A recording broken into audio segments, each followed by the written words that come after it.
Welcome back to Equity Tutors and our third lesson in biological molecules. So far we have covered water, inorganic ions, ATP.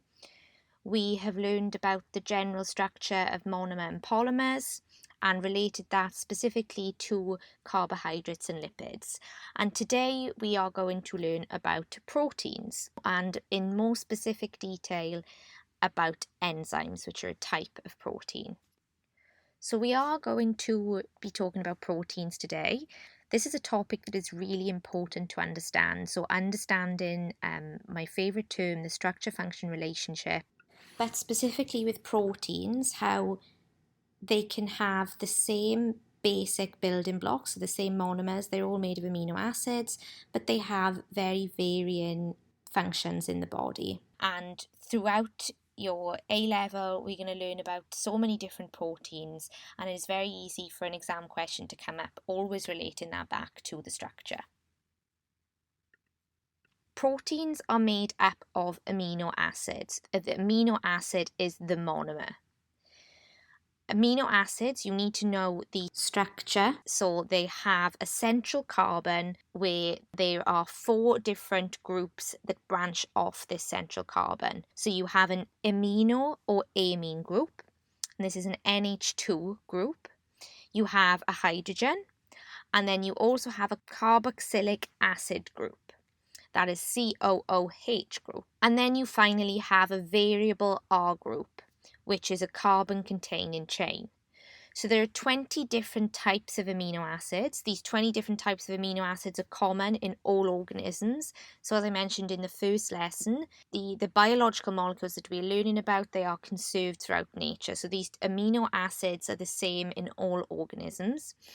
And the 20 amino acids, they vary by their R group. So this is how we get a variety in the function of proteins and how all proteins, different types of proteins can be so different to each other. And that's because these different R groups. So as we've learned with carbohydrates and lipids, we want to know how these monomers are joined together to form a polymer and how we refer to them in the case of proteins. So 2 amino acids are joined together by a peptide bond. A peptide is another word for a protein. So 2 amino acids are joined together by a peptide bond. And this is a condensation reaction. So what is a condensation reaction? It means that a water molecule is formed. So 2 amino acids together joined by this peptide bond is referred to as a dipeptide. And then if we get more amino acids joined together, so more than 2, we refer to that as a polypeptide. So just to conclude, dipeptides are formed by the condensation of 2 amino acids, and polypeptides are formed by the condensation of many amino acids. And a functional protein, and what I mean by that is the final protein product in the body, they can actually contain 1 or more different chains of polypeptides. So protein, the term protein is referring to the whole final product, but a polypeptide is just a single chain. But the protein can contain more than 1 of those polypeptide chains. So the structure of proteins and how we're able to have proteins performing so many different functions in the body is determined by the order and the number of the different amino acids. And there are different levels to the structures. There's primary structure, a secondary structure, and a tertiary structure. So secondary just means the second level, tertiary means the third level. So your very basic primary structure is just the order and number of amino acids in a protein. If you were to draw out the primary structure, you would literally just write in a row the order of the amino acids.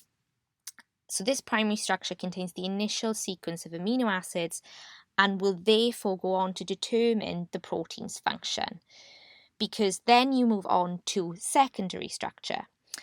And the secondary structure is related to the shape of that chain of amino acids. And I just wanted to remind you specifically here about the variable R group present on amino acids. So what is important to this R group, and I am going to get into this in more detail, is that Because the elements present there are going to be different, it means that it can form different bonds to other molecules. So for example, if you have a hydrophobic R group and the next amino acid has a hydrophilic R group, they can then form maybe a hydrogen bond. So it'll start to fold. That is just a very basic example. I'm going to get into this in much more detail, but just to give you an idea on the basic level how that R group can change the shape of the protein. So the primary structure is just the sequence of the amino acid of the protein, ignoring, as of now, the role, for example, those R groups are playing. So the secondary structure is going to be relating to the shape of that amino acid chain. And there are two types of shapes that we need to learn. Firstly, alpha helix, and secondly, a beta pleated sheet. So the hydrogen in the amine group has a slightly positive charge, while the oxygen in the carboxyl group has a slightly negative charge. And as we have understood from our first lesson, when you get a slightly positive charge and a slightly negative charge in two different molecules, you can form a weak hydrogen bonds. And these hydrogen bonds lead to the alpha helices or the beta pleated sheets. So then we finally have our third level of structure, the tertiary structure. And this is the 3D shape of the protein. So beyond the basic alpha helix and beta pleated sheets, the proteins can form very complicated 3D shapes by further twisting and folding. And a number of different bonds will maintain this structure. So with the secondary structure, we are just talking about hydrogen bonds forming alpha helixes and beta pleated sheets. But now with the tertiary structure, we start to introduce different types of bonds. These bonds are going to be due to the nature of the R group in the specific amino acid. So for example, disulfide bridges, these are interactions between sulfur in an R group. We can have ionic bonds, and those form between the carboxyl and the amino groups that are not involved in the peptide bond. So if you go back to the structure of an amino acid, you have your amine group and your carboxyl group, but not all of the elements are going to be involved in a peptide bond. And then if they're left free, they can form ionic bonds. These are, generally speaking, easily broken and weaker than the disulfide bridges, which are very strong, and they are especially sensitive to changes in pH. And you also have more hydrogen bonding in the tertiary structure as well. And then finally, we also have quaternary structure. So this is the fourth level, and this is just referring to, as I explained earlier, multiple polypeptide chains coming together to form one protein. So just to conclude, amino acids consist of an R group, an amine group or an amino group, and a carboxyl group. And what makes an amino acid unique is the R group, and there are 20 different types of amino acids determined by those R groups. The R groups, because they contain different elements, will be able to form different bonds with other amino acids, and that will be very varied depending on the order of the amino acid chain or the polypeptide, and also the length of the polypeptide. So the primary structure is the order and number of amino acids in a protein. The secondary structure is the shape of that chain, specifically relating to formation of alpha helixes and beta pleated sheets. And then the tertiary structure is the 3D shape of the protein when you consider disulfide bonds, ionic bonds, and further hydrogen bonding from the R groups. And then finally, you have a quaternary structure, which are multiple polypeptide chains together to form one protein. So broadly speaking, proteins can be split into two categories, fibrous and globular. And you need to know the functions of fibrous and globular proteins, the properties of fibrous and globular proteins, and some examples of fibrous and globular proteins. The easiest way to remember the difference between fibrous and globular is that fibrous, think it's fiber, it's more structural, and fibrous proteins tend to be structure related. So the example that you all need to know is collagen. And then on the flip side, you have globular proteins, and these tend to be more functional. So these tend to be things like hemoglobin. So proteins that serve a function in our body beyond just being structural support. So the example you all need to know about is, for a fibrous protein, is collagen. So collagen is a very strong protein, which is why it's used in the structure of bones and cartilage and connective tissue. It is the main component of tendons, which is what connects the muscles to the bones. In terms of the structure of collagen, it contains multiple collagen molecules. So they wrap around each other due to hydrogen and covalent bonds, forming fibrils. And these multiple collagen molecules wrapped around each other form very strong collagen fibers. So secondly, an example of globular protein is hemoglobin. So I'm sure you know the function of hemoglobin is to carry oxygen in the blood. So unlike a fibrous protein, which is very structurally solid, a globular protein such as hemoglobin is water soluble and consists of a heme group, and it is that heme group that can bind to oxygen and carry blood in the body. So now I want to think about how the structures of both fibrous and globular proteins, and using collagen and hemoglobin as examples, relate to the function. So for example, the shape of a fibrous protein tends to be long and narrow, makes it more structurally solid, whereas a globular protein, as the name suggests, would be more round and spherical. The role, as I mentioned, of fibrous proteins tend to be more structural. Globular proteins tend to be more functional, so things like enzymes and for transport. Solubility, as I mentioned, hemoglobin and globular proteins tend to be soluble in water. So again, think of enzymes. We need them for metabolic reactions in cells, extracellularly as well. So therefore, it's important for them to be soluble in water, relating back to water in our first lesson, being a site for metabolic reactions. And obviously for fibrous proteins, if they are important for structure, it's important that they don't solubilize in water. So they are generally insoluble in water.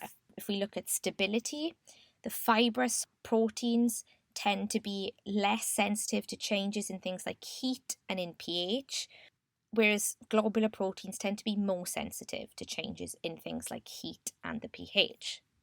So finally, on the topic of proteins, I just want to go over the test that you use to test for the presence of a protein.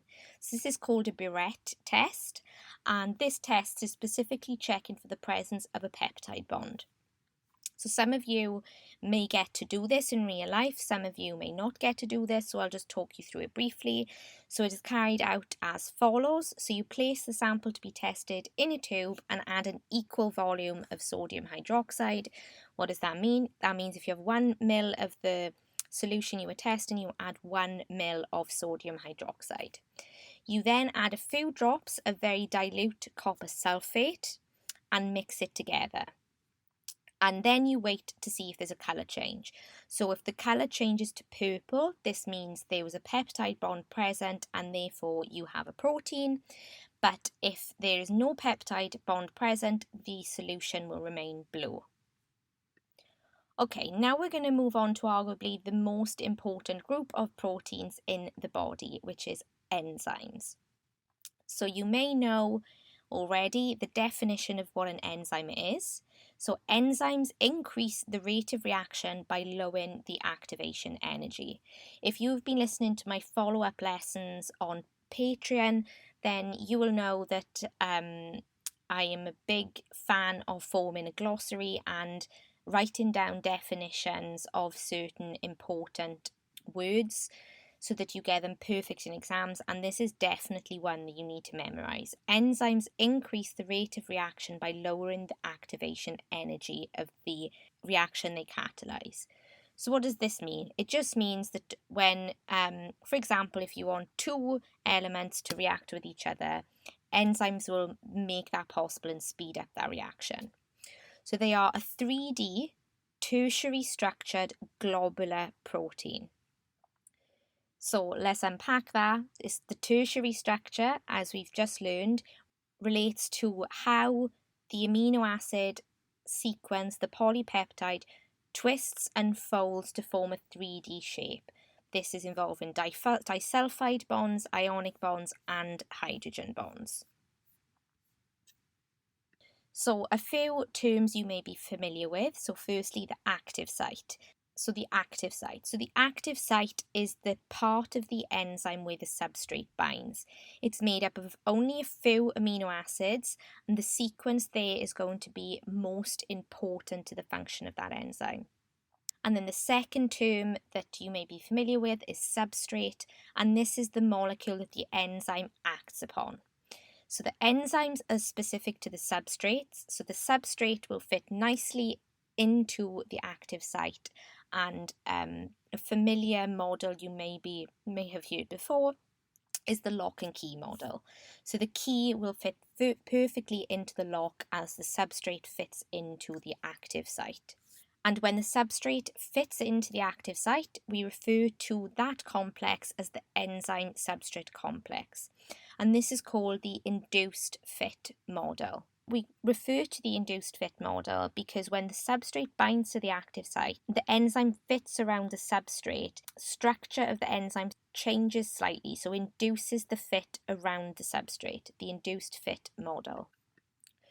So some of the most potentially tricky questions in exams relating to enzymes tend to be what I'm going to talk about next, which is the factors affecting the rate of enzyme-controlled reactions. And the way that these can be tricky is that they sometimes will introduce the name of an enzyme you're not familiar with, and the rate of reaction can be measured by something completely alien to you, and it can be a bit confusing. But we're going to go through each of these factors step by step. Ultimately, the rate of the reaction and how it relates to these factors is always going to be the same. So what are these factors? Temperature, pH, enzyme concentration, substrate concentration, and inhibitors. So firstly, I want to discuss each factor and how theoretically they can affect enzymatic reactions. And then I want to go through each of those factors and look at hypothetical data. So you need to know the shape of a graph, the rate of reaction when these factors change. But it's important first that we understand the basis of that. Biologically, how is that working? So starting with temperature. So we know that rates of any reactions can be increased by temperature because there's an increased energy in that reaction. But what is also important to know when it comes to the structure of proteins and specifically enzymes is that those bonds can be permanently broken where they cannot reform after a certain temperature is reached. And we refer to this process as the enzyme becoming denatured. So if we looked at this on a graph, we would see that initially, as temperature increases, the rate of reaction starts to increase. This is because the kinetic energy of the enzyme increases. However, after a specific increase in temperature, the enzyme will become denatured. And then what you see in the shape of the graph is that it totally starts to fall down. Now, we can also use this graph to pinpoint the optimal temperature of the function of the enzyme. So what do I mean by the optimal temperature? So that is the temperature at which the enzyme is having the maximum effect on the rate of reaction. So it's the top point of the graph. So it's a similar situation with the pH. So firstly, let's understand how a pH can affect the enzyme's behavior. So what is pH to start with? It's the concentration of hydrogen ions. And the pH can affect the enzyme's shape because it can also disrupt the bonds in the tertiary structure of the enzyme. So like temperature, the pH and the presence of these hydrogen ions can interfere with the bonds that are forming within the protein structure and disrupting the ionic bonds, the hydrogen bonds, and the disulfide bonds that we discussed. Unlike temperature, the optimal pH for an enzyme can actually be very varied. So some enzymes may like a higher pH, some enzymes may like a lower pH. It's definitely more inconsistent than temperatures. When you consider, for example, very acidic environment of the stomach, if we have enzymes working in the stomach, they must be optimally functioning at a very low pH. So if we look at the graph relating to a pH, you can see as the pH increases from 6 to 8, we get an increase in enzyme activity, and then following that, it gradually declines again. You notice there isn't such a steep decline as what we get with the temperature, and that is because the enzyme isn't becoming denatured, so you don't get this huge fall off. It is just a gradual decline. And again, we can use the graph to calculate the optimal pH. So if you look at the point at which that we get the highest enzyme activity and read down onto the graph is around about a pH of 8. So the next factors are fairly self-explanatory. So they are enzyme concentration and substrate concentration. So this is simply referring to how much enzyme and how much substrate do I actually have in the mix. So for example, if I'm making pancakes and I have lots of eggs and I have lots of flour, I can make lots of pancakes. But if I have lots of eggs and only a limited amount of flour, I'm going to be limited in the amount of pancakes I can make by the amount of flour that I have, and vice versa. So if we look at the graph looking at enzyme and substrate concentration increasing, we're going to reach the point of saturation. So using substrate as an example, so let's say the substrate is my flour. As I'm getting more and more flour, my rate of reaction, so the number of pancakes I'm making, is increasing, but then it stops at the point of saturation, meaning the point at which I no longer have eggs to make more pancakes, or the point at which I run out of enzyme. And after that point of saturation, the rate of reaction plateaus. So it's a straight line then, which means even as increasing the amount of substrate or increasing the amount of enzyme, the rate of reaction is still stable beyond that point. And then the final thing I want to discuss is the presence of inhibitors. So inhibitors are essentially things which can reduce or stop the activity of the enzyme. So an inhibitor is a substance which slows down or completely stops a reaction by affecting the binding of the substrate to the enzyme.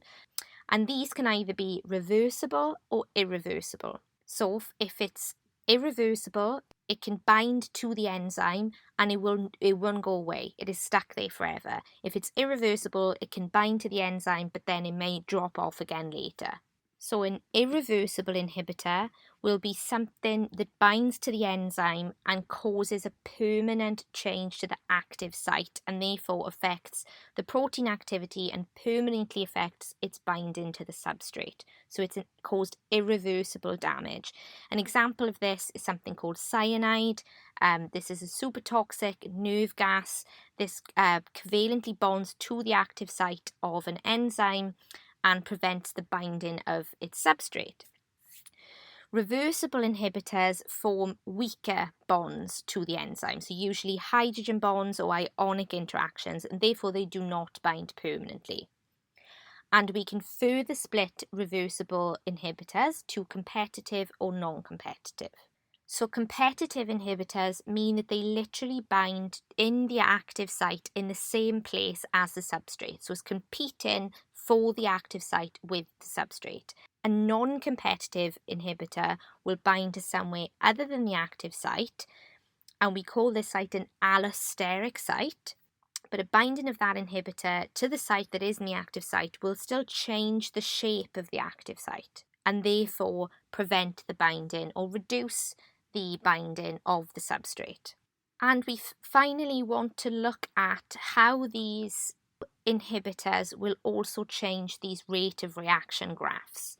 So, for example, if we look at substrate concentration on the x-axis and the rate of reaction on the y-axis, we look at an enzyme-controlled reaction without the inhibitor, so the red line.